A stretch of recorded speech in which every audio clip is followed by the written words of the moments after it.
Hello दोस्तों, कैसे हो?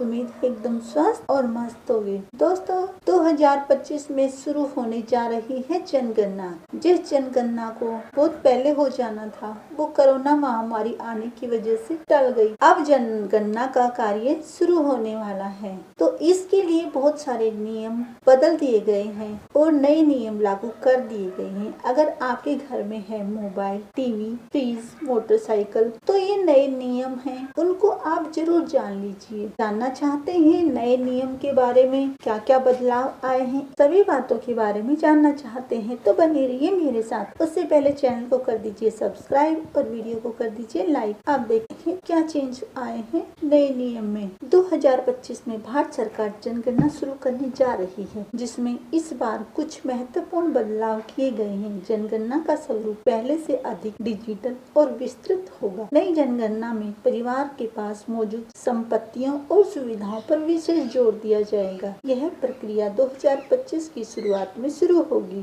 और 2026 तक इसके आंकड़े जारी किए जाएंगे। जब जनगणना होगी तो आपसे बहुत सारे सवाल पूछे जाएंगे, जो अब की बार ये प्रोसेस बिल्कुल नया होगा। पहले ऐसे क्वेश्चन नहीं पूछे जाते थे, परंतु अब की बार 2025 की जनगणना में ये बहुत सारे सवाल आपसे पूछे जाएंगे, जिसमें कुछ महत्वपूर्ण बिंदु शामिल होंगे, जैसे घर में मौजूद मोबाइल फोन, स्मार्टफोन या बेसिक फोन की संख्या कितनी है, टीवी सेट, रेडियो या ट्रांजिस्टर की उपलब्धता क्या है, इंटरनेट कनेक्शन है या नहीं। फोर्थ है घर में साइकिल, स्कूटर, मोटरसाइकिल या कार, वैन जैसी गाड़ियों का विवरण देना होगा। रसोई गैस, एलपीजी, पीएनजी और खाना पकाने के लिए इस्तेमाल होने वाले ईंधन का स्रोत क्या है। छठा है शौचालय की उपलब्धता है और उसका प्रकार कौन सा है, ये बताना होगा। पीने के पानी और बिजली का मुख्य स्रोत क्या है आपके घर में, ये भी बताना होगा। घर में रहने वाले व्यक्तियों की संख्या, विवाह के आंकड़े, अनुसूचित जाति जनजाति के विवरण, सभी विवरण हमें देना होगा। डिजिटल जनगणना का स्वरूप। सरकार ने इस बार ई जनगणना की घोषणा की है, जो पूरी तरह इलेक्ट्रॉनिक होगी। इस प्रक्रिया में मोबाइल ऐप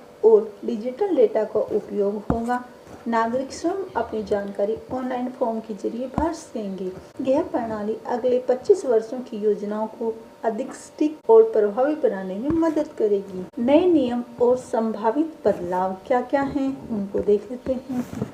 यदि आपके घर में मोबाइल, टीवी, फ्रिज या मोटरसाइकिल जैसे उपकरण हैं, तो उसका इस्तेमाल आपकी जीवन शैली, आय स्तर और सुविधा का आकलन करने के लिए किया जाएगा। यह जानकारी नीतियों और सरकारी योजनाओं को बेहतर बनाने में सहायक होगी। अगर आप ये जानना चाहें कि जनगणना क्यों है महत्वपूर्ण, तो इसका रीजन जान लीजिए।